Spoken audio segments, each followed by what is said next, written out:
Welcome, everybody. It's Thursday, July 27th. John Aravosis here from Washington, D.C., welcoming you all to my show, the Aravosis Report, where we talk about the daily news from the war in Ukraine. I will get rolling here on TikTok on my iPod. Let's get this going. And why don't you guys introduce yourselves, say where you're from, and we will take a couple minutes waiting for folks to arrive on TikTok and YouTube especially, but some of the other services, it takes people a minute to get here. Okay, that's good. I'm in DC, as you well know. Sorry, checking my lights here. Do I want to adjust my lights? Actually, that light's not bad. Yeah, that light's pretty good. Anyway, woo, how are we all doing? It's another hot, balmy day in the world, in Washington and everywhere else. Although not too much. I stayed in today. I took the dog out for a quick walk, and that was it. We did not want to impose this day on her. But just nasty. Thank you, John S., for the gift. Oh, so how are we doing, folks? What's going on? Lee, thank you for that gift. Oh, my. And Crazy American. Well, who else is here today? Oh, Sasha's perking up in the background. I can hear her tittling around. Elizabeth and Mary and Sexeed. My eyes are being a little bad today. Ooh, I've got to put eye drops in. Actually, maybe I'll put eye drops in while I'm waiting with you folks. We're gonna wait like another minute for folks to arrive. I will put eye drops in. One moment. There we go. Oh boy, eyes get dry. Thank you, Elizabeth, for that. The eyes get nice and dry. It's annoying. Ooh, there. Now I'm gonna pretend I'm crying for money. No, I'm kidding. There we go. That's better. Very dry eyes. Yes, I have not been walking the dog. I mean, we do little trips outside, but nothing significant because it's just too nasty out and she's getting old. Thank you, Alen from Sweden. Hey, Sash, what's up? Why are you giving me noises?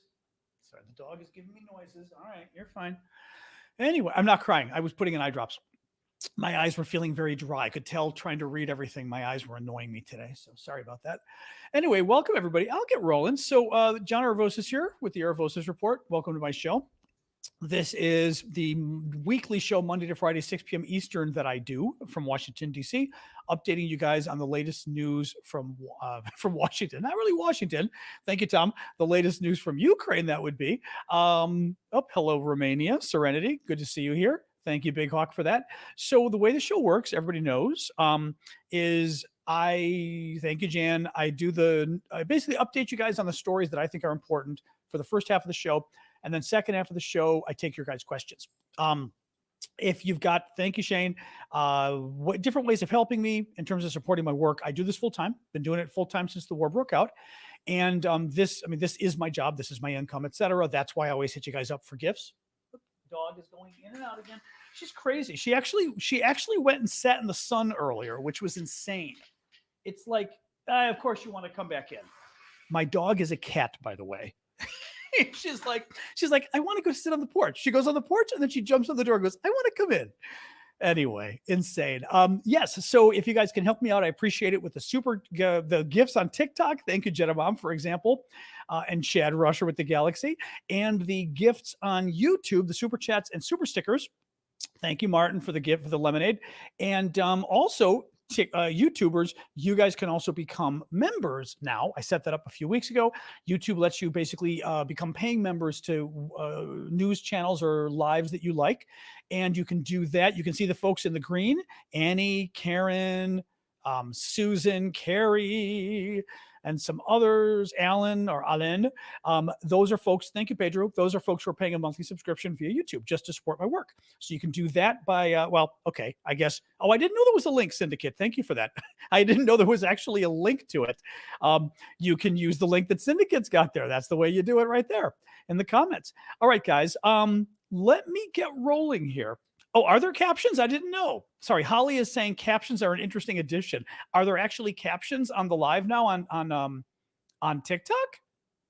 Or are you just talking about something else, Holly? There are captions. Let me pull this up. How interesting. That's not a bad idea, although it's a little creepy. Like, I don't even want to look. Good. On my end, they don't show them. That's good. Oh, that would totally creep me out if I could see it on my end.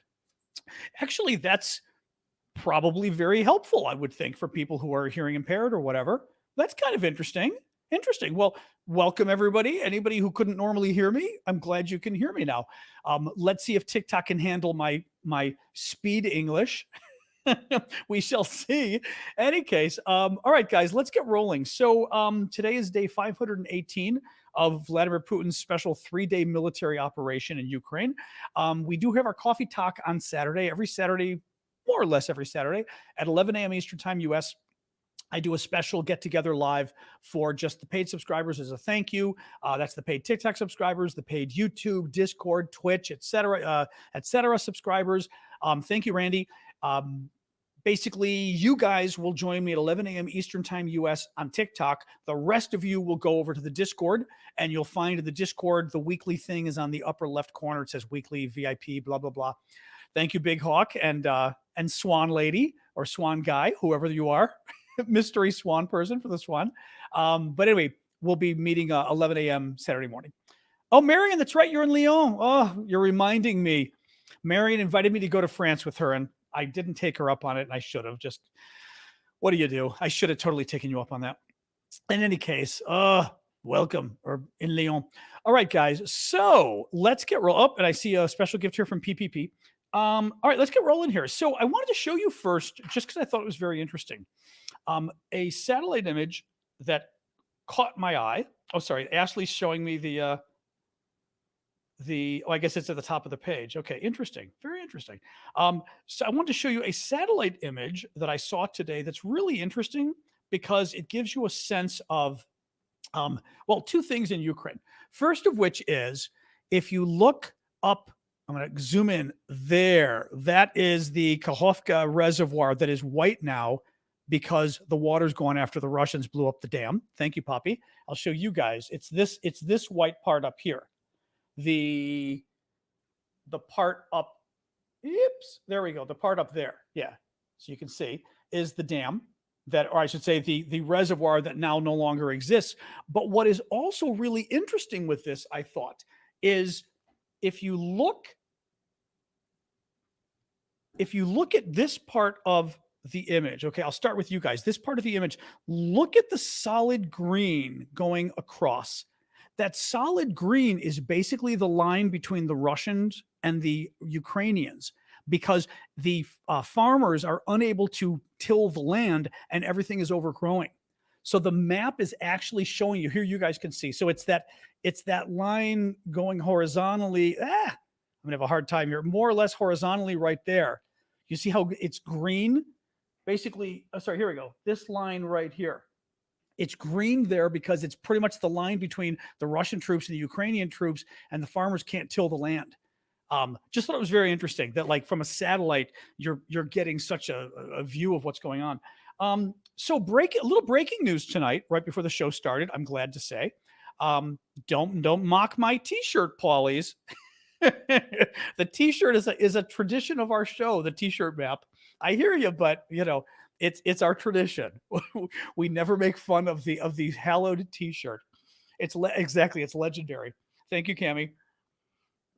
So, breaking news from Politico right before the show started on the U.S. Abrams tanks. Thank you, Ellie. And I will say, if the Biden administration comes through on these tanks, I will eat my words criticizing them yesterday, saying the tanks are never going to arrive. Thank you, Marcy. Because I did just say yesterday, I didn't think the damn tanks were ever going to get there. Breaking from Politico. U.S. Abrams tanks are likely to arrive on the Ukrainian battlefield in September. Mind you, it's July 27th, guys. That could be like 5 weeks from now. In September, according to 6 people familiar with the planning, as Kyiv's forces push to retake territory in the counteroffensive that is picking up steam. Thank you, Ellie. Thank you for the lemonade. The plan is to send a handful of Abrams tanks to Germany in August. Who was that real quick? B. Smith, thank you. To send a handful of Abrams tanks to Germany in August, where they will undergo final refurbishments. Once that process is complete, the first batch of 6 to 8 Abrams will be shipped to Ukraine the following month, meaning September. The U.S. will eventually send 31. Thank you, Elizabeth, for the gifts, and Purnell. And B. Smith and Purnell again with the rose there. That was cute. Ukrainian troops will finish their 10-week training on the Abrams in Germany in August. This is very cool. Oh, thank you, TNT Dynamite. That was very generous of you. Thank you for that. This is good news. This is very good news. Mind you, it's not like it's gonna change the world. There's 6 to 8 tanks. There's still 6 to 8 very good tanks. They will be able to impact the battles that they're in very effectively, which is great. Thank you, Nicholas. But that's good news. You know, I'm with you on that. So Yam is saying, why not send 300 Abrams? I don't know how many we can send, but my guess is we could probably spare a few more than 31. I don't know. I mean, I do know because Biden doesn't want to make Putin angry. I guarantee that's what's going on. In any case, nonetheless, we shouldn't look a gift horse in the mouth. Thank you, LRDN. We shouldn't look a gift horse in the mouth. If Biden's able to get the tanks there, even 5 or 6, that's still a good deal by August. What else we got? Oh, thank you, TNT. I figured because it was a super sticker, you probably didn't have a question, but I'm glad Syndicate asked because sometimes people do put those up and they're not sure how to do it, basically how to do the question. All right. Well, that's a good question, Kevin. Kevin Hill is asking, why would they announce sending the tanks? This is something that from the beginning of the war, I've never been able to get my head around. To what degree are we intentionally telegraphing what's happening on the ground, either as disinformation to trick the Russians or maybe even to freak them out? I mean, who knows what, right? B. Smith, I'm going to guess you had a question. So folks, look out for B. Smith's question because usually it comes after the gift there. But interesting that you bring that up because I think it was last night, Institute for the Study of War, which is a really good defense think tank here in Washington, D.C., they complained about the fact that thank you, Adam, that administration officials spoke to the Washington Post yesterday. I think it was the New York Times yesterday, and told them that basically Ukraine's big counteroffensive was starting, the really big one. They told them where the administration officials think the counteroffensive is heading, and basically Institute for the Study of War came out and criticized them and said, this is not helpful. You shouldn't be telling the Russians, for example, where you think the Ukrainian troops are heading in the next few weeks if you're a Biden administration official. So really interesting. Thank you, Bonnie. Just because you bring up that point. So I don't know. I think part of the problem is we just don't know when this information is coming out, whether it's intentionally meant to either, like I said, mislead the Russians, play with them psychologically, and when it's administration officials wanting to see themselves quoted in the Washington Post, even anonymously. So I don't know. It's a little weird though. So did B. Smith, there's your question. So B. Smith had a super chat question. What are your thoughts on Russia continuously attacking U.S. drones in Syria? Yeah, that was something that happened, I think maybe even twice this week in Syria. I didn't get into it only because it wasn't directly related to Ukraine, even though it's the larger U.S.-Russian relations. But Russia has been playing more games. Remember how they attacked that the American drone that was over basically south of Ukraine in international waters, and the Russians forced the American drone out of the sky by dropping fuel on it, and then they literally collided with it, which was incredibly stupid and dangerous. Well, they've been doing similar things in Syria now to American drones there. And actually, they did something similar to, I believe, some French aircraft as well there. I just, there is something going on with them. I mean, I don't know why they're doing it. What I mean is, it is considered incredibly unprofessional of the Russian Air Force. It indicates that they're not ready for prime time, that they're not that they're not a professional Air Force because of the way they're acting. What's weird about that is it is risky. I mean, for example, with the French aircraft, with the Poland aircraft months ago, they could have collided with these people. They did some really risky stuff with some of our boats months ago. Their ships. They could have hit Romania a few days ago. Remember, they were blowing up a Ukrainian grain facility port on the Danube, and they were 600 feet away, like 200 meters or something from hitting Romanian territory. Thank you, Pam.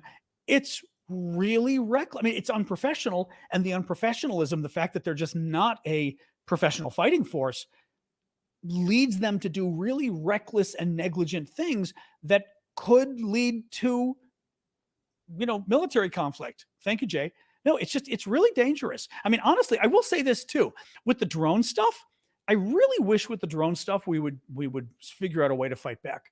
I just think we are inviting more of this stuff.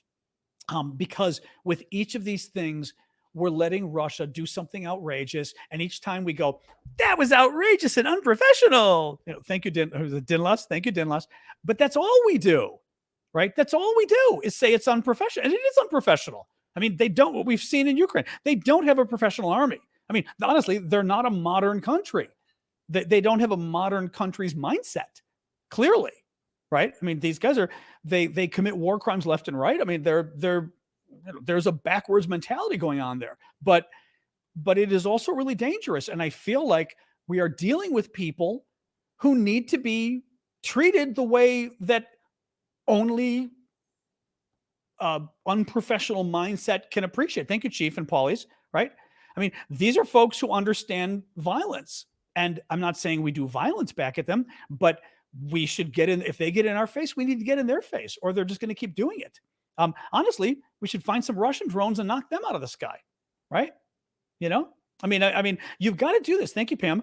Or they're just going to keep doing it. But I think what worries me at this point, there's somebody almost needs to come up with a list of all the things Putin has done since the war broke out that have been sort of outrageous. Thank you, Bonnie. And we kind of let him just get away with it, And I just think they're going to be doing more and more and more of this if we keep letting them get away with it. Anyway, so the new counteroffensive, I'm sort of calling it. A story broke yesterday. Thank you, Adventures and Eva.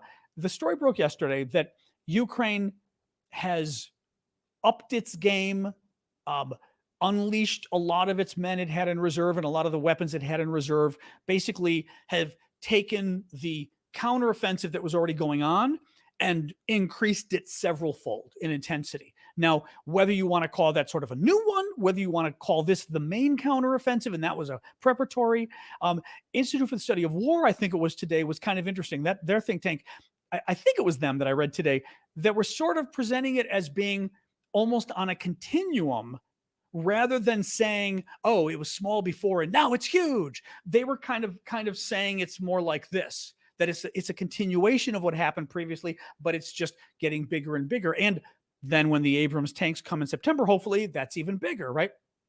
Either way, we know that Ukraine has significantly upped its number of men and women, equipment that are now taking on the Russians in southern Ukraine. Sorry, real quick. Oh, PPP was just saying in a super chat question or I will say a super comment. Russia equals a medieval state masquerading as a gas station with nukes. Yeah, I mean, unfortunately, and that comes to sort of the issue of democratization of Russia and whether they can ever join the civilized world again. And are they ready to? Are they ever ready to? You can't just, I mean, if this is also part of the problem is Putin so unusual for Russia, right? I mean, of course, he runs the thing with an iron fist, but is Putin some anomaly in Russian history? No, right? They've had dictators for a very long time, or quasi-dictators or whatever. I mean, if you get rid of Putin, are you getting rid of the sort of the dictatorial mindset? Not really. Any case, that's a tangent, but since it was a super chat comment, I wanted to mention it. Thank you, PP, for that. Anyways, this new counteroffensive, so to speak, improved counteroffensive, Ukraine poured a lot of more men, a lot of more equipment in yesterday. There's not going to be a lot of news. First of all, Ukraine tends not to give out a lot of the news, which is very smart, about how they're doing each day, because frankly, it doesn't help for the public to know, and it doesn't help for them to be telling Russia. Nonetheless, we do have some updates. Zelensky was teasing that there were very good results from that first big day yesterday. Now, Institute for the Study of War had mentioned some stuff yesterday, and then there's some updates today. I'll tell you. Well, first of all, let me tell you first. Let me step back a second. So with sort of again, I don't know whether to call it sort of a new counteroffensive or the bigger and better counteroffensive, but with the new, improved, bigger fighting that's going on. Thank you, PP. I'll move that out of the way. I'm going to pull this over so I don't forget. Okay, here we go. Didn't want to forget anything here. There we go. Previous to yesterday, we had Ukraine fighting I mean, a lot of places, but three main places. Okay. One was here, Bakhmut. One was around Donetsk here, and one was over here in Zaporizhia. Now, the Zaporizhia area, the thinking was maybe this fighting was to eventually come down to Melitopol. The fighting here around Donetsk, maybe this was to come down to Mariupol. Fighting around Bakhmut was just to take back Bakhmut and then also help in the area generally. What was also going on, we all believe, that Ukraine was testing all three of those areas to see which of those areas Russia might be weak in, right? And if they found that in one of those areas Russia's defenses weren't holding well, they might pour even more troops into that area. Well, according to yesterday's New York Times, quoting a lot of administration officials, the area the Ukrainians decided to pour a lot more troops was Zaporizhia over here. Now, this is important and perhaps also not terribly surprising. Oh, thank you, B. Smith. You're sort of ambidextrous. You're on TikTok and YouTube. Thank you for that. Over here in Zaporizhia. Now, we always sort of thought that Ukraine was going to make a big push either, well, somewhere around here. Zaporizhia, maybe over here to Donetsk. We always sort of thought they would make the big push here, but also there was the possibility of a big push here in Kherson. Remember where the flood happened. Thank you, Marcy and Jeddah Mom. Ukraine, the reason we think that and still think that is one of Ukraine's big immediate goals needs to be to cut off the Russian troops from each other, cut off the Russian occupation in half, right? So you've got Russia occupying all of this, okay? All of this. And Ukraine wants to invade all the way to the sea, cut it here, maybe invade all the way to the sea, cut it here, or even take all of Kherson province and you've cut off Crimea from the rest of it. But no matter what, they wanted to cut the two, basically break the Russian occupation in half, which means they can't supply each other. And then it makes it easier to attack both sides, right? Well, it looks like Ukraine is making now a big push around here, possibly to end up coming down to Melitopol. And then that would take them down to the coast. And you've now cut the occupation in half. Now, this would give you another thing you can do. If you get to the coast, now you're in a much better position to potentially attack Crimea, but also to attack the Kerch Bridge, right? That bridge that Ukraine hit last week for them to really cut off, exactly, Chris QT is saying on Twitch, cut off the supplies, to cut off the supplies, which really are coming across this bridge. Russia is over here, by the way. You can't see it on the map, but Russia's here. They're also up here. But lots of supplies coming here. The Ukrainians hit it. They did blow up one of the roadways. There's two main roadways crossing the bridge. Thank you, Bonnie. One roadway is out until the fall, maybe even Christmas. The second, thank you, Riley. The second roadway, and Josh as well. The second roadway is operating, but they're only letting cars. I don't think they're letting trucks, and it's going very slowly. And there are trains, though. Right. And they basically need to take out the trains and the other. They have to stop traffic on the bridge entirely. And Zelensky pretty much said last week, I think it was last Friday, he was speaking at like the Aspen Summit or Aspen Defense Forum by video. And Zelensky pretty much said they were going after the bridge again. So they will. But if they're down here, it means they've got a lot more weapons potentially that are in range of hitting the bridge. Right. Okay, any case, let's talk about this. So the latest we know, and again, there isn't a lot now, and I will tell you too, the stuff I'm telling you is from public sources. So I am not telling you any secret that's going to get Ukraine in trouble. Thank you, Greg and Timothy. This is stuff that's already been reported publicly. The Russians know what I know. So I'm not spoiling anything here. Thank you, Booger. Booger. Nice name you got there. Thank you, Jane. Sorry. So let me tell you. So Institute for the Study of War says Ukraine has broken through, in this area, has broken through the first line of Russia's defenses and advanced to within 2.5 kilometers, which is like 1.5 miles, maybe 1.8 miles, of Robotyne, who knows how to pronounce it? I'm just going to say Robotyne at this point. Robotyne, a Ukrainian town. That town is more or less... what did I say? South of Orikhiv. Yeah, south of Orikhiv on the way to Tokhmat. More or less, we're talking more or less here, okay? Ukraine troops are fighting a lot right here, okay? Now, the thinking is that they are going to try to move to Tokhmak, which is a key city right here, so that they can get to Melitopol, huge key city right here. And then if they do that, what did we say? They've now cut the occupation here and here in half. by coming down here. So first big town was this Robotine town. Thank you, B. Smith. Now the second is, where's the second one here, real quick? Actually, let me see here really quick. Oh, actually, a little bit of distances here too. The Sea of Azov is 60 miles south. So from around here to here is about 60 miles, 100 kilometers, just so you know. Okay, so you have an idea of that. I'm looking at my notes here because I wanted to get this. Another important town that Ukraine took today, small town but strategically located very importantly, is, oh boy, Staromayorske. Not even going to try to spell it for you guys, which is a little bit east between Donetsk and Zaporizhia and slightly down straight up from Berdyansk. Okay. It's about, I would say, about here. So we were talking previously here, also a big victory taking this town around here, which, again, small town, but strategically important for basically being able to reach some of the towns in the area and then go down further south to Russia's second line of defense. I don't want to get too much into the weeds on this stuff, frankly. In Bakhmut, which is up here, the Ukrainians are still fighting in the south. They reportedly made continuing gains in the south, slowly, but they're slowly coming up from the south towards Bakhmut.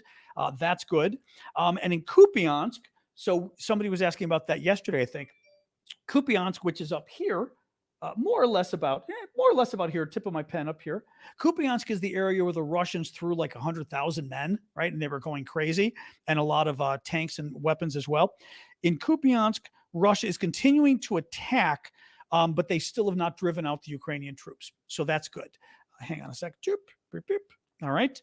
Actually, I'll turn off the ringer on my phone because I just heard my phone go off. We don't want to be just, oops. Hold on. Oops. There we go. Almost turned off you guys on YouTube for a second here. All right. Let me see what else we got here. Okay. That is what we've got on the counteroffensive. Now, as I was saying, we're not going to be getting a lot of updates every day. What we're hearing so far is there's a lot of heavy fighting. Ukraine is facing a lot of Russian resistance. They're facing a lot of resistance from the Russian helicopters. They've still got horrific minefields they've got to get through. They're advancing slowly, but they are advancing. And it's still going to take several more days to really get a sense of what's going on, if we're lucky enough to even get a sense of what's going on. Let me give you a quick pitch, and then we'll continue with the rest of the news, to perhaps sign up for memberships to support my work. So there's a number of ways you guys can sign up to support my work. As I said, I do this full time. Been doing it since the war broke out. This is my full-time job, and I'm not independently wealthy. So the way I'm able to afford to do this is all the fun and crazy gifts you guys give me, like Sean's cool gift on TikTok right there. That stuff, TikTok gives me some money every time you guys do that stuff. Same things on YouTube with the super chat questions, the super stickers. Memberships is a whole other way. Now you can do memberships on TikTok. You can become a paid subscriber. Those are the SNN people you see down below, like Tom right there. Thank you, Chad. Speaking of which, appreciate the little knight helmet. You can become a TikTok subscriber as well. Thank you, Nico and Sir Goose. You can become a YouTube subscriber. I was mentioning that earlier. You can simply click the $ at the bottom of the screen by the chat box. It'll bring up a number of options: super chat, super sticker, membership. Click membership, give you some membership options. On Discord, you can become a paying member in our Discord community at discord.aravosis.com. You can also go to our Ko-fi site. That Ko-fi site can be reached via aravosis.com, my last name, aravosis.com. You all have the links right at the bottom of the screen. For you guys, you can go to aravosis.com on TikTok, or you can just go to my links, my URL that's in my profile on TikTok that says Linktree. Click it, and the first thing that comes up is Ko-fi. Now, Ko-fi basically is kind of like a Patreon. You can sign up for monthly memberships, but it's just the reason I push the memberships is eventually I would prefer that we can move to sort of a membership model if possible, because if I know that there's a set amount of money coming in each month, then I'm not as, I don't have to give as much as of a hard press, which I hate asking for money, by the way. It's something I've always hated. But I don't have to give as much of a hard press for the gifts and everything else, which again, I hate doing anyway, but it's important. So anyway, but the gifts matter too. So please do keep the gifts coming, and I appreciate them. All right, guys. Anyway, enough of that. Let's get back to work here. Sip of water, and we keep talking here. All right. I talked about ISW warning that Western officials were not being helpful. Prigozhin. So Prigozhin was back in Russia today. This guy cracks me up. Yevgeny Prigozhin is the Russian oligarch billionaire who runs the Wagner Group. He's the guy that tried to overthrow Putin in a coup a month ago, right? Well, remember, it sort of ended but didn't end. Thank you, Jim Alt, for the super sticker. It sort of ended with Prigozhin calling off the coup and agreeing to go to Belarus, and his troops might or might not be joining him, although now there's even more evidence. There's about 500 vehicles of his troops that have joined him at the military base in Belarus. So clearly his troops did go there. But supposedly Prigozhin was going to be in exile in Belarus, right? Which is the country next to Russia, right northwest of Ukraine. Thank you, JRD. Well, Prigozhin pops up today in St. Petersburg, Russia. Thank you, David. And he is at the African summit.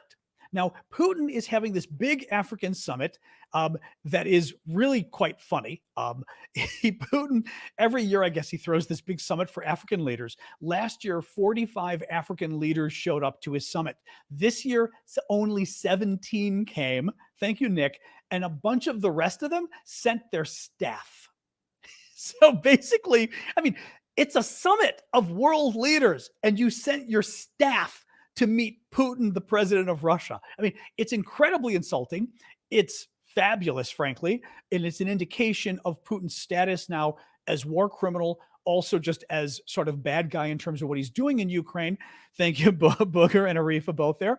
And also what Putin's doing with the grain shipments, because the African countries know he's cutting off their grain, and they're not very happy about it. In any case, so you've got that summit of the African leaders in St. Petersburg, Russia, and who shows up but Yevgeny Prigozhin, the guy that tried to overthrow Putin. But he apparently, thank you, Elizabeth, he's got like a pass. He's an invited guest to the conference. Well, the thinking is that Putin wanted Prigozhin there so he could show the African leaders that the Wagner Group, which is heavily involved in Africa, working with African governments, is not going anywhere and basically hasn't been dissolved because of the coup and the aftermath. The problem is Putin, I mean, it's kind of crazy, right? I mean, I'm not moving to members only, JD. It's always going to be free. I just would appreciate people's support. So people who can afford it, I'm asking them if they can help out with members. Yeah. Sorry. JD had a question about the membership. Thought I said I'm going to members only. I'm not going to members only. That's not happening. So the Prigozhin's there, and it looks like Putin had Prigozhin show up, like I said, to convince the African leaders that Wagner is still working. The problem is it makes Putin look, what's the word I'm looking for? It makes him look like, basically it makes him look weak. I mean, Prigozhin tried to overthrow him. Putin could have been killed. Let's face it, in Russia or anywhere, you get overthrown. Good luck if you survive, right? And the guy who tried to overthrow him, he had to invite to the conference as his guest because Prigozhin is so important and Wagner is so important that Putin had to show the Africans, right? I mean, that don't worry, Prigozhin's still there. Now, what's interesting is this goes back to, for months, we have been talking about Prigozhin and why Putin didn't clamp down on him earlier, right? Thank you, Liberal, for the heart there, and why Putin didn't clamp down on him earlier. And this is giving us a sense of it. Prigozhin is way too important, and Wagner is way too important to Russia and to Putin that he basically. What's interesting is we know Wagner's important, but that Prigozhin is intimately linked with Wagner. And I still don't know why, but for some reason, Putin is worried that if he gets rid of Prigozhin, Wagner itself may not function right or may not function well, or he would get rid of the guy. So showing up at the conference, it doesn't just show Putin is weak, but it shows how important Prigozhin is that he could try to literally overthrow the government, and a month later, he's the welcome guest. It's crazy. I mean, it's hilarious, and it really makes Putin look weak, which, as I said the other day, isn't really great in a country like Russia that, bit of a mafia country where it's a strongman country, and Putin's no longer the strongman anymore. Joe McKinnon, super chat question from Canada, I believe. Thank you for that. I dropped my TikTok subscription to up my YouTube one. That is okay and good because I get more of the YouTube one, to be honest. Do I still have access to Saturday's show? Yes, but you will not be on TikTok. You need to go to Discord to do it. Syndicate is there today. If you're confused in any way, he can maybe help you a little bit. Some of the other folks, but you need to set up I don't remember if you're on Discord with us. You need to set up a Discord account for free. And then on Discord, you have to go into your settings, look for the connections for YouTube, and then link your YouTube account. And it will just there. Sorry, I'm looking here. Let me pull this away. I wanted to look and make sure that I wanted to make sure that it actually is showing. Okay, actually, because it's got you hollowed out here, but you definitely did the YouTube subscription. Okay. As long as you did, only because it's not showing your name as green, but I don't know if that's because it's yellow on my end, but it's not showing you as green.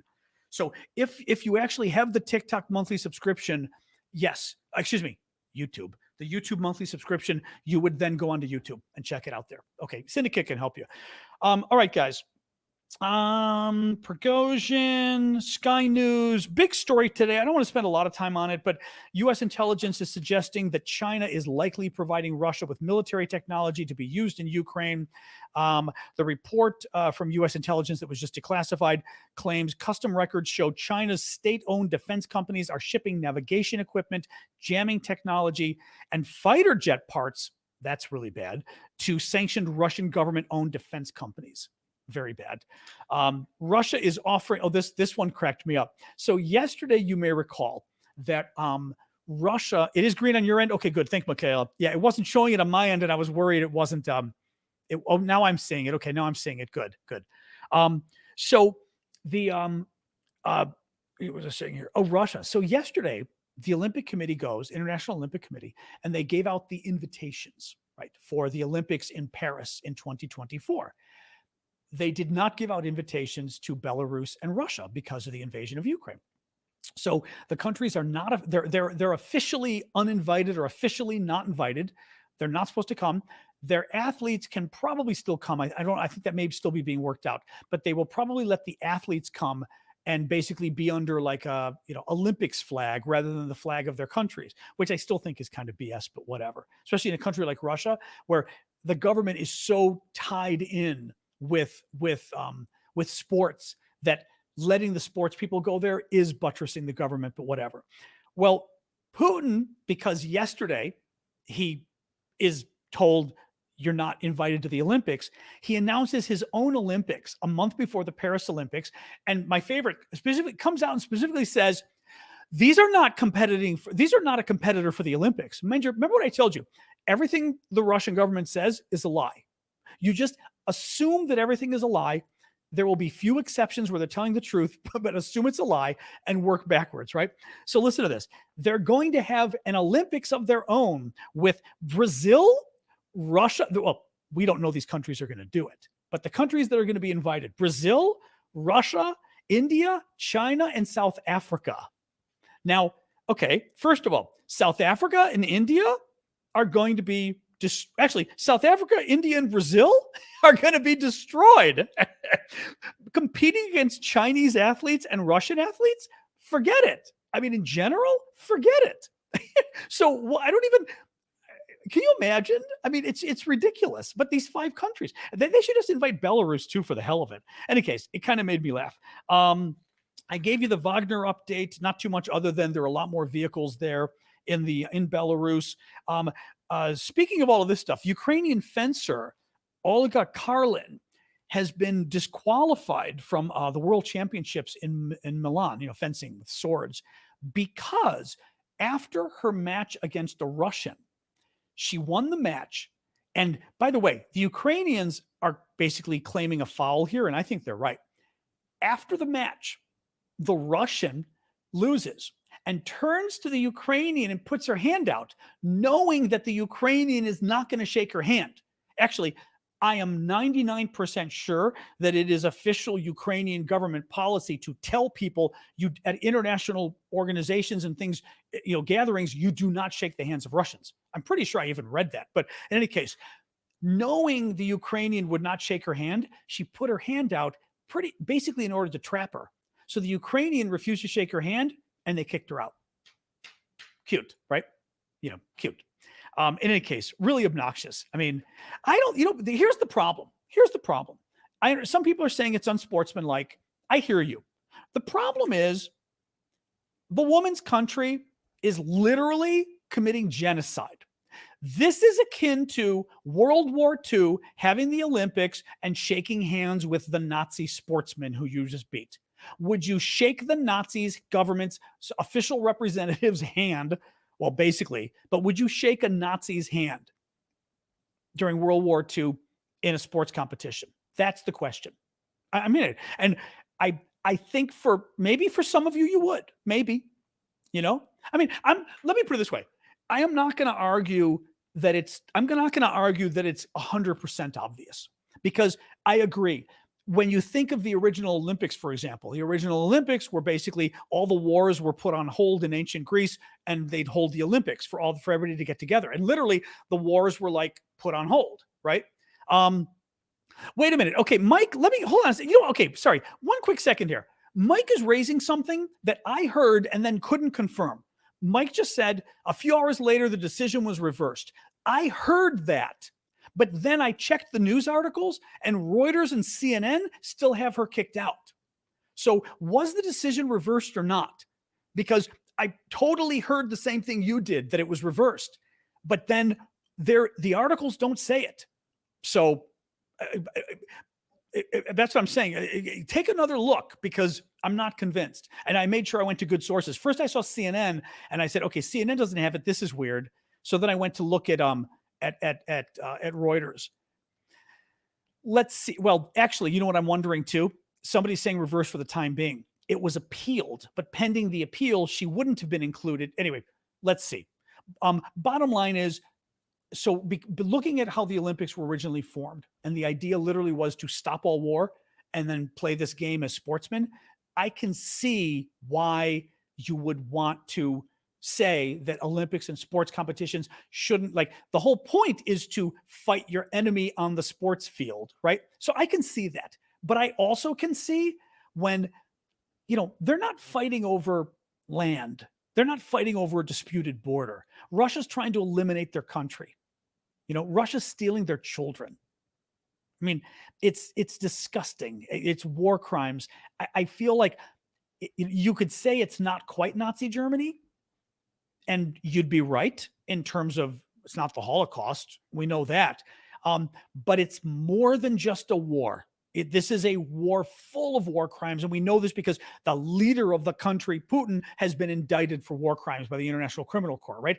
That serious of a thing? I just don't know.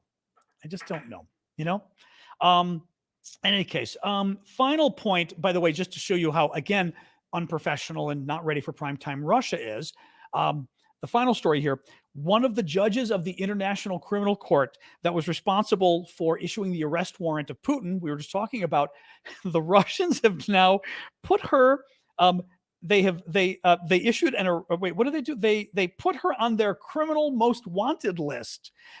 I think this is a news story. Something like this had happened previously, and I think they just did it again with another judge. They're going after the judges on the International Criminal Court that issued the warrant to Putin. Thank you, Flower Lady, for the lemonade. Just so immature, just so incredibly immature. Anyway, all right, that is it for the news. We can do our Q&A. I will do a quick, since we've got new auction items up. Woo-woo! The auctions on my Discord community. We have auctions every week. The auctions are up for a week and then end on Wednesdays. I use the auction proceeds. It's cool stuff I get from Ukraine. Basically, I use the auction proceeds to 50% goes back to Ukraine. Lately, we've been using it to make camouflage nests for the military. B, 50% of it goes to support my work, because as I said, I do this full time and I'm not rich. So in order to pay my salary, I mean, literally, this is my full-time job. I don't make money anywhere else. 50% is the auction money. Well, I've got 9 things up. I'm not going to show you 9 things, so don't worry, but I will show you several of them. One of them, Callum's going to get upset because he's been bidding on this, a very cool metallic Azov Battalion military patch, but done in metal. But it's the Azov military patch. with the Ukrainian trident at the bottom. Very cool. Cool Ukrainian military patch. This is a real Ukrainian military patch. You can see it says Ukraina on top. Ukraina. This is a real one. Vlad actually got these in Ukraine. Bought these. He even got into trouble actually sending these, which was kind of funny. I say kind of funny. It wasn't funny to Vlad at the time, but Ukrainian customs got worried that why Vlad was basically exporting a bunch of patches to make, basically whether he was doing this to sneak people into the country. And he was like, no. We're trying to raise money. We're trying to raise money. It was very funny. Anyway, so we've got this. Oh, sorry. By the way, 2 angels just got their wings over on Facebook. So give some angels for me, folks. 2 angels got their wings. Third are, Annie's going to get upset for me. See, everyone gets upset when I show the stuff they like. These earrings that I got in Ukraine, or got from Ukraine, I shouldn't say in Ukraine, I wasn't there, but they're beautiful. These are literally the Ukrainian Easter egg art, where the Ukrainians with batik, how they paint the eggs. These are not just the same technique. You are looking at ostrich shell. This is, it's then encased in something firm so it won't break, but you're looking at the actual ostrich shell egg that has been painted. Isn't that cool? They're the eggs, but the eggs have then been encased in a solid material to protect them and make them waterproof and everything else. So these are very cool. Thank you, Mike Madsen. And the final I'm going to show you, because this one makes me laugh. This one I will say is my favorite. This one's my favorite. We have like 9 different items we're auctioning off, but this one I love. This is our Discord community. It's free, discord.aravosis.com. But once you check it out, you should be, adjust my camera 1 second here for TikTok. You should be aware of one thing.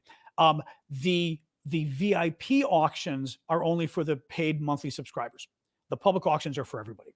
So the final item that I am auctioning off this week is a real Ukrainian camouflage net from the military. I kid you not. Look, this is the net. This thing is 10 feet by 15 feet wide. Totally kid you not. That would be a little over 3 meters by 5 meters. Okay. We had these made for us. Basically, one of the things, as I said, we've been doing with the auctions is we're raising money. 50% of all the auction proceeds go back to Ukraine. I actually added up the money this week, yesterday or the day before, and it's a little over $10,000 now that we raised from the auctions that's been sent back to Ukraine. Lately, we've been using them to make camouflage nets for the military, and they're the specific military requirements. They say what they want. They say what colors they want. Where to get the material. And we've been raising the money for the material. And then Vlad's been working with the local charity that has been setting up a number of locations. And actually, we beamed live on Sunday, this past Sunday, for my subscribers on TikTok and YouTube. We beamed live from one of the camouflage net making facilities in Ukraine. Well, they made us several nets. They're going to make us some more, I hope. They made us several nets to auction off on the same loom with the same camouflage material. So that's what I should use it as a backdrop. This is one of them, but this one makes me laugh because this is a huge one Vlad sent that, like I told you, is 10 feet by 15 feet. It's insane. It's 3 meters by 5 meters. Actually bigger than that. It's insane. Yes, it's for your car. It's for whatever you like. So anyway, but that one I'm auctioning. The good thing is actually it does compress small. I'll even show you because it's big. Oh, thank you, Darian. It's big, but it compresses pretty small. You see, so I'll be able to get it into a decent box. But it's pretty cool. It's pretty freaking cool. Yeah. A green. Oh, that's my green screen. I don't think it's perfect for the green screen. It's got too many holes in it. Anyway. So those are a number of the auction items we've got over in our Discord auction. I like, even though the Discord auction brings in probably like 25% maybe of the money I make or so from you guys, to pay my bills. It's my favorite part because I just think it's fun. Like I enjoy getting cool stuff from Ukraine and then also being able to show you guys, Roma, I've been talking about going to Ukraine. We'll see. I'm still kind of holding off. I'm a little nervous, about the safety aspect, but I've been dying to go and travel around, obviously, but we'll see. at some point I'm going for sure. All right, guys, let's do the Q&A. So you guys know you can put questions on TikTok, on YouTube, Twitch, etc., Facebook. Just enter your questions. I will pull things up. We do send them. Yes, I do send them to Europe. Yes. Basically, for the auction items, you pay shipping from the U.S. So it just depends what shipping is from the U.S. Sending to Europe isn't as bad. Australia is expensive, as some of our folks from Australia can tell you.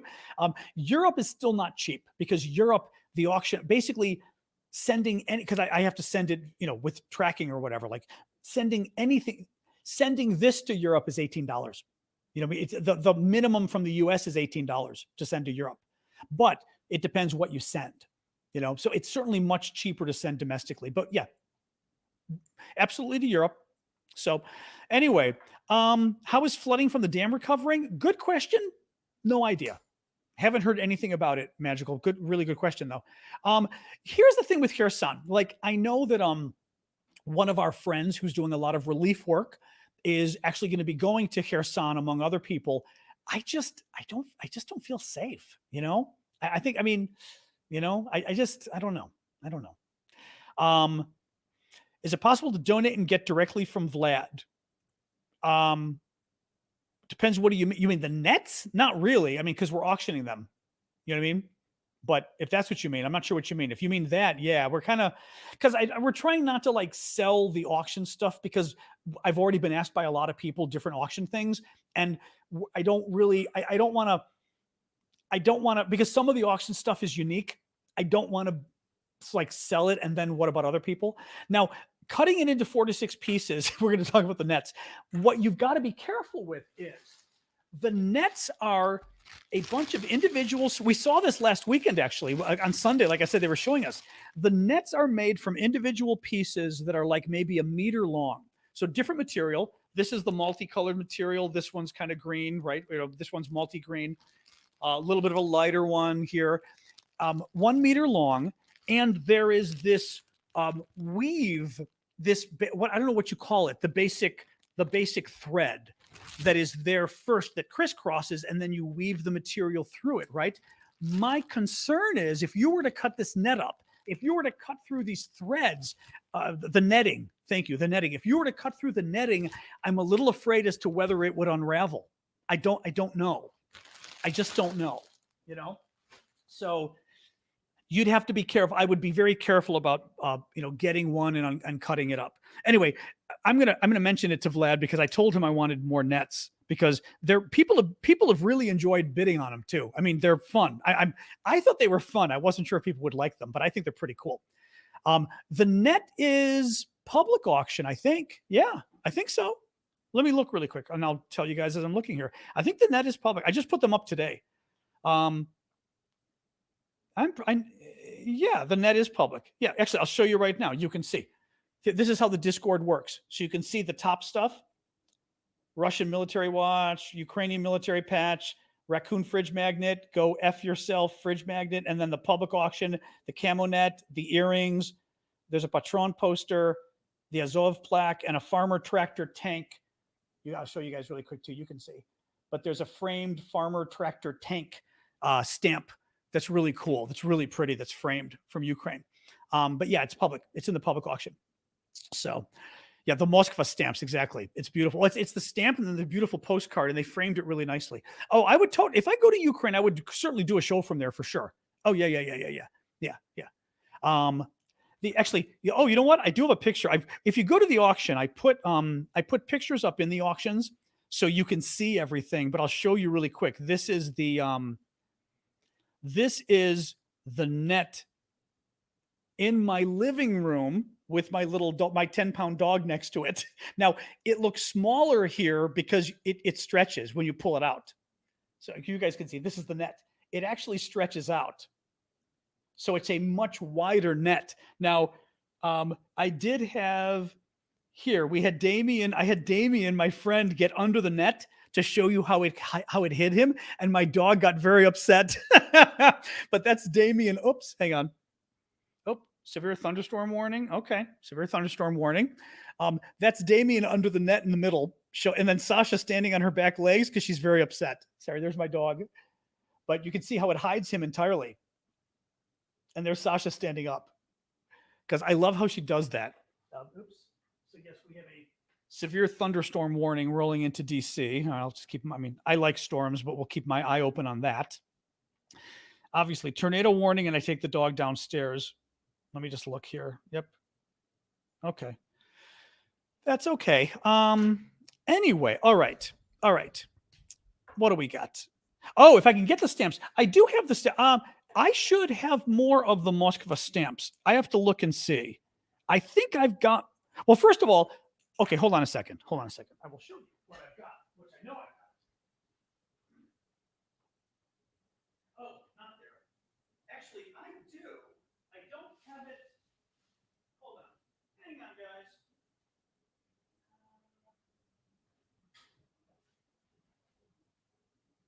I know I've got them. I've got to look. I think I've got more of the Moskva stamps. I'm going to get more if I don't. I am actually already a partner of United 24 Media Roma, believe it or not. They reached out to me several months ago, and I said I would love to help you. So I'm already partner with them. I didn't know they're helping influencers travel to Ukraine. I didn't know that. I should ask them about that. You know what? I will ask them that because I have a contact there because, like I said, I already agreed to work with them. Oh, interesting. Okay. Thank you for mentioning that. I'll mention that to them. Yes, I will double check if I've got the stamps, the Moskva stamps. I've had them before. All right. What the hell? I'll look right now. Hang on. What the heck?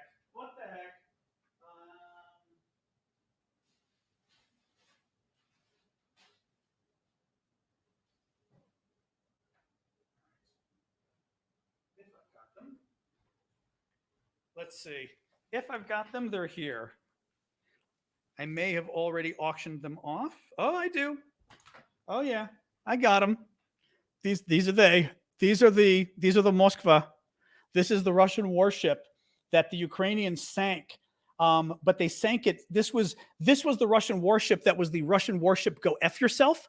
That was the first day of the war. 6 weeks later, the Ukrainians sank it. I love this story. And this is an actual Ukrainian stamp, and it's honoring the Russian warship Go F Yourself comment, but it's showing a soldier flipping off the middle finger to the boat. If you look closely, I mean, it's hilarious. They literally put on a stamp. The soldier flipping off the boat, which I just find fascinating. Absolutely fascinating. It's really fun. So yes, I do have some. If I remember, I'll put some up next week because I haven't done stamps in a while. I mean, I've got the stamp frame today, but any case. All right. What else we got going on here? Oh yeah, I'm friends with Yulia. We're buddies. I know I would love us all to go to Ukraine. Well, afterwards, I think after the war, it would be cool if we all could go to Ukraine. I mean, not all, like that would be kind of crazy, like all 4,000 of us, but it would be kind of fun for us to go, you know? Yeah, I know the Black X. The Black X is a stupid Twitter name. Exactly. Anyway, Warsaw, I would love to go to Warsaw too. I've never been to Poland. My only, now that's written a little different to Lekivi. I'm not going to even say it all publicly. I'm going to get in trouble. Rossiyski with Russian, but I don't know. Viskovi. I don't know what Viskovi is. Koral or Koravel. Oh, that's in a different language, isn't it? That's not Russian. Is that close to Russian, but not Russian? Because I know ed, but then du, and the last word I'm not going to say because I know that's probably is that how you say it in Ukrainian? Tulekivi? I'm just curious because that's not. It's a little different than the Russian. Just curious. That is Ukrainian. Okay, that's what I thought. I was going to say because that's not quite Russian, but I can read it. But that's why. Yeah, I studied a year of Russian, so my Russian is not good, but I can do some. You know what I mean? But Ukrainian always trips me up because I know just enough Russian that when I read Ukrainian, I get confused. You know what I mean? Anyway.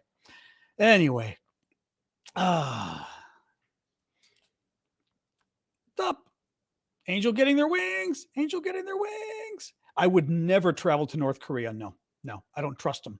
I don't trust them. No, North Koreans, good luck. North Korea could throw you in prison and like kill you like they did to that kid, that 18-year-old, that 19-year-old kid. No way. I mean, I've been to the Soviet Union. I'd been to East Germany. But there's no way in Soviet Union was weird enough. I mean, it was fascinating experience, horrible place, fascinating experience. But there's no way in hell I would dare go to North Korea. Yeah, never, ever, ever. Too dangerous.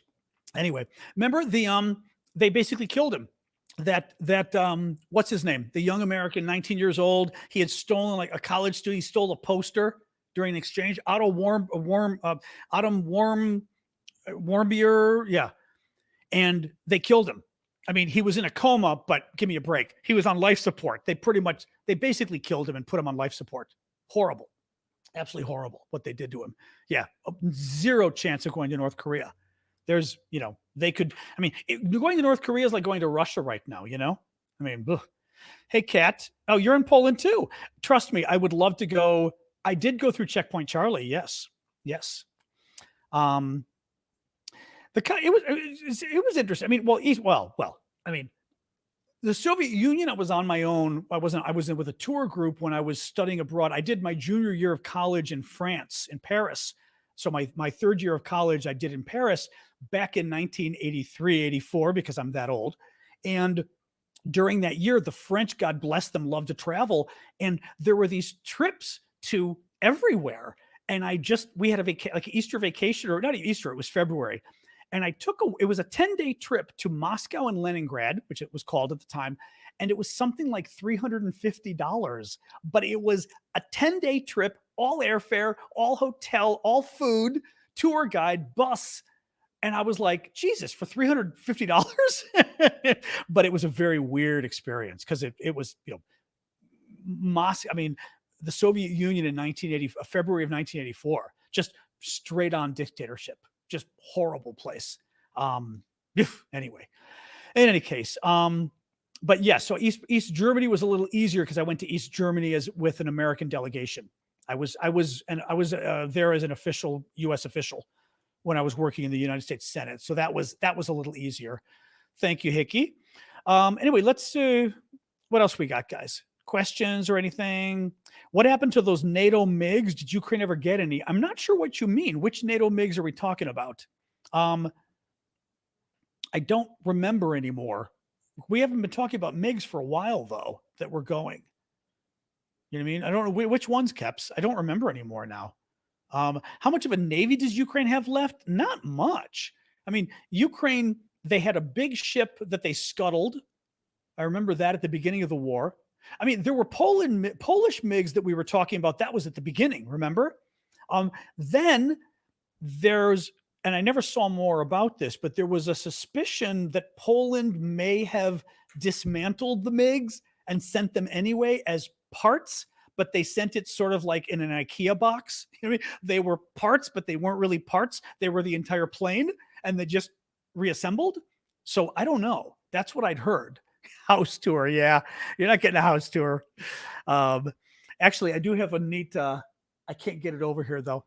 I just bought in Ukraine, in Ukraine. Yeah. A really neat Russian ammunition box of the ammunition, but from Ukraine. I'll shut up. It's very cool. Anyway. Oh, actually, I'm forgetting. I actually forgot about that.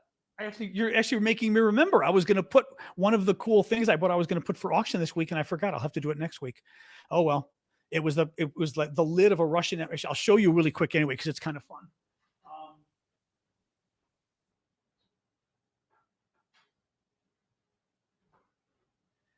I was going to put this up for auction this week, and I had it sitting on my desk, and I totally forgot. I love this. I think it's totally cool. This is the lid to a Russian ammunition box from Ukraine. And I mean, it's the lid of the box shot up. Callum looked at it and said they look to be it's AK-47 ammunition, 5.45. Callum's right here. Yeah. But I meant to auction. To me, it's cool. I just think it's a cool wall hanging, right? just like a cool thing to put on the wall. But I meant to put it up for auction this week, and I totally forgot because it's been sitting on my desk. So hold on a second, put it back.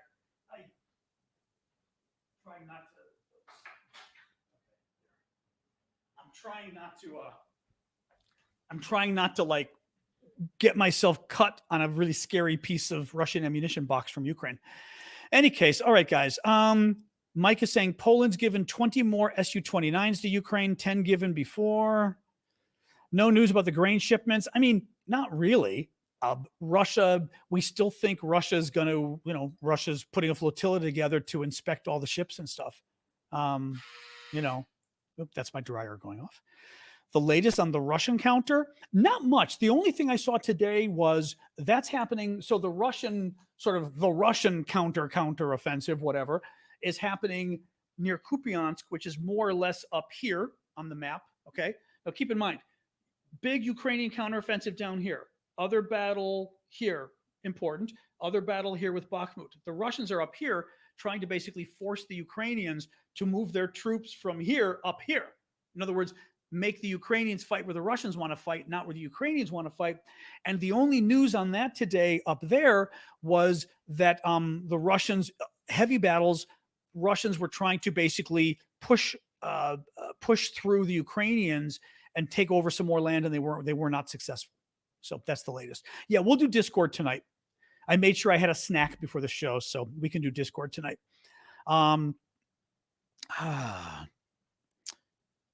Do trips we get others. Oh, I did see that. Yeah. I've seen the thing about people signing up. We're not going to do that for Ukraine yet, of course, but I will reach out to the United 24 people because, as I said, I wanted to talk to somebody about how safe it was and all of that. So I will talk to them, and maybe they can help. Well, see, this is the thing too. Like, if I went to Ukraine, I mean, the thing is, I want to make sure. I really don't want to go and get blown up, even if it's a small chance, And if I go, I'd really want to go and see stuff. So, like, I'd like to go to Kyiv. If I go to Kyiv, I'd like to meet some people. You know what I mean? Like, I'd like to talk to some people. I mean, within reason, but it'd be interesting to meet some people with the government and stuff, if possible, right? So, like, I hate going and not being able to like talk to people. But anyway, Mark Hamill is funny. Mark, for whatever reason, he's my Twitter friend, and he's been my Twitter. I don't know Mark Hamill, at all, but I'm one of the like 700 people he follows on Twitter, which is really cool. And he's always been my Twitter friend, and I can message him and he messages back. He seems to, everybody tells me he's a wonderfully nice guy. But that's my like claim to fame. Mark Hamill's my Twitter friend, but I don't know him. But yes, he's been incredibly helpful. Thank you, Chris.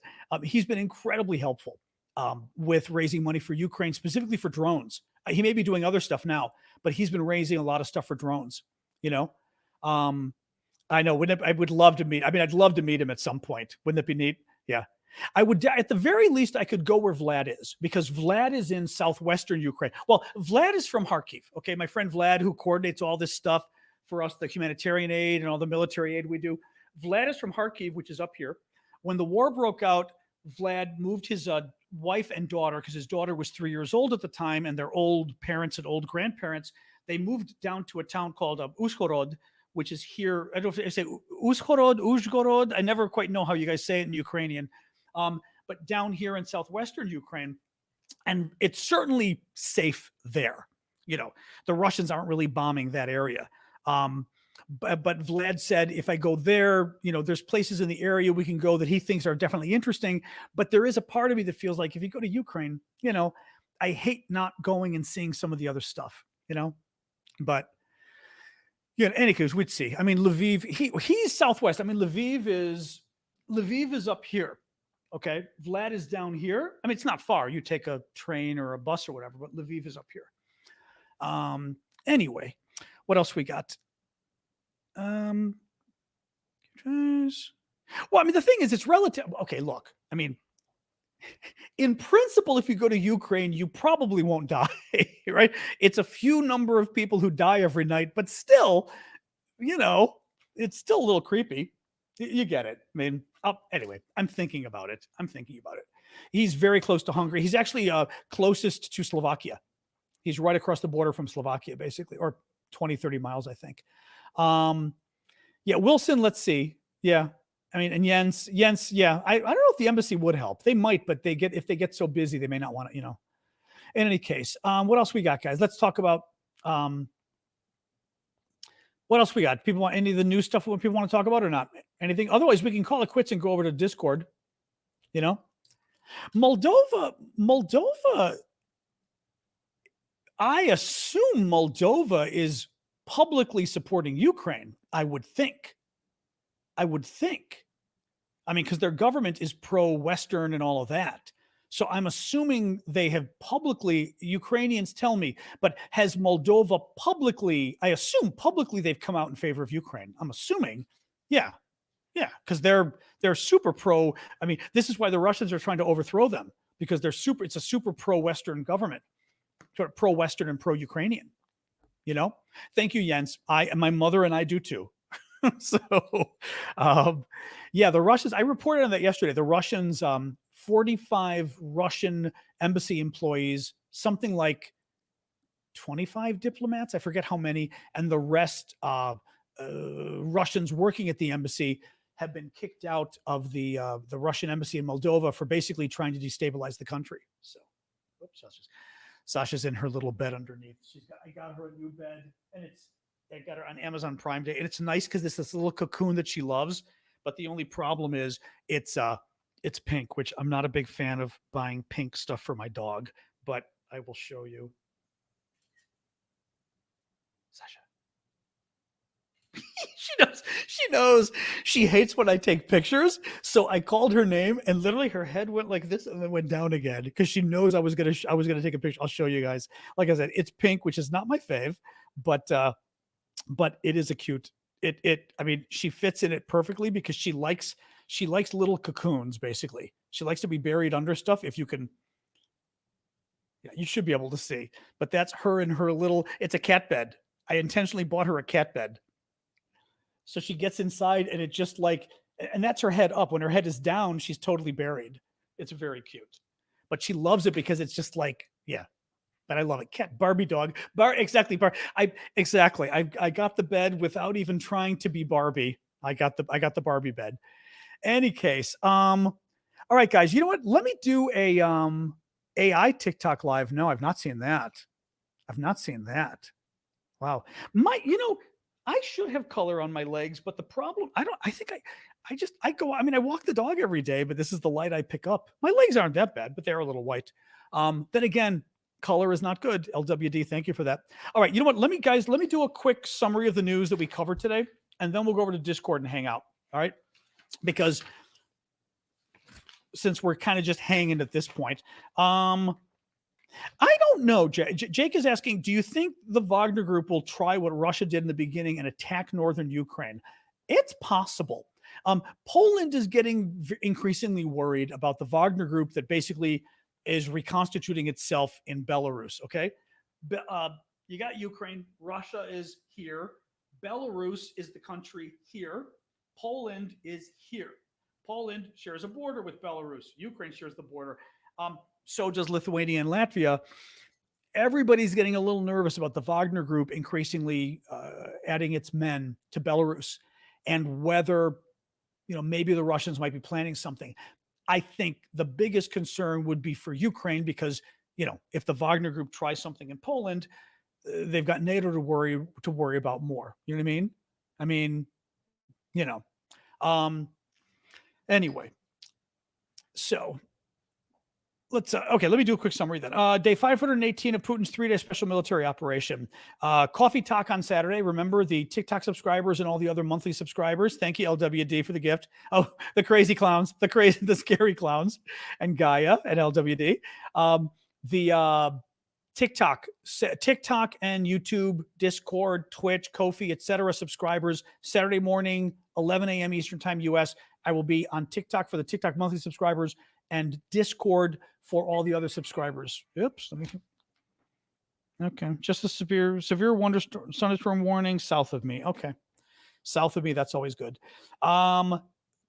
breaking from Politico, U.S. Abrams tanks are likely to, sorry, these are the weather updates. All right. Oh, severe thunderstorm warning was canceled. Okay, that's even better to hear. U.S. Abrams tanks are likely to arrive in Ukraine in September. Zelensky is basically saying there's some very good results so far from the improved counteroffensive, the larger one that launched yesterday.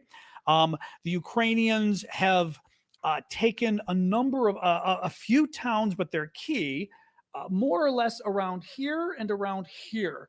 But they're important towns here for heading down to Tokmak. Actually, I didn't mention that Tokmak, which is, hang on a second, Tokmak is right here on the map. And that is a very important, it's a Ukrainian town, of course, but occupied by the Russians, a very important logistics point for the Russians, and the Ukrainians are bombing the hell out of it. The Ukrainians also are making some advances around here, which potentially around here gives them access to Melitopol, potentially here, or Melitopol or Berdyansk. Here, probably they go to Tokmak and then they go to Melitopol.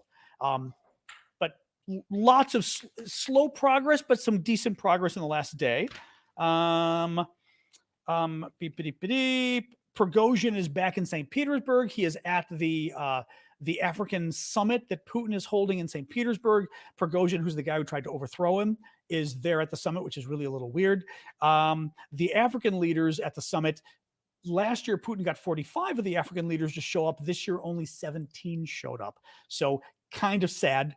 I mean, not, but kind of funny, actually, that the African leaders are basically treating Putin like a pariah, which is funny. So, but I mean, yeah, the numbers talk. When you send staff, like somebody actually in the comments was asking me, oh, that's good. Is it Liberate? Oh, that's good. Okay. So one of the other towns they were going after, which I will not pronounce well, but Staromayorsk, is another town. I want to say, actually, I'm forgetting. Wait, Staromayorsk. Did I have it in my, now I'm looking at my notes to see. No. I'm forgetting. Let me look and see where it is. I'm forgetting if this is a little bit more to the west. Well, I can pronounce it, but I don't know where the stress is.